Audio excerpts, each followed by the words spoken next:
అందరికీ ఈరోజు అయితే 8th డే ఆఫ్ పూజ అనమాట. సో అమ్మ వాళ్ళు లాస్ట్ డే రోజు పూజ కూర్చున్నారు. సో వాళ్ళు మా అమ్మ అయితే ఏమేమి ప్రసాదాలు వేసింది చూపిస్తాను. పులిహోర, చెన్నీగలు, బెల్లన్నం. అసలు బెల్లన్నం అయితే చాలా ఇష్టం నాకైతే, చాలా ఫేవరెట్ కూడా. అండ్ బెల్లన్నం, సేమియా, రవ్వ కేసరి, ఫైవ్ ఐటమ్స్ అయితే ప్రిపేర్ చేసింది. చాలా బాగుంది టేస్ట్.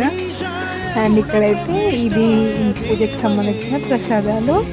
అండ్ ఈ వీడియో నచ్చినట్టయితే లైక్ చేయడం, subscribe. Thank you for watching. Next మా పూజ.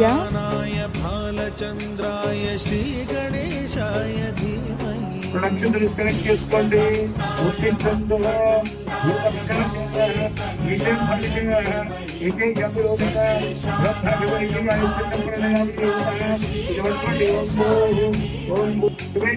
ముహూర్తే అతుల్య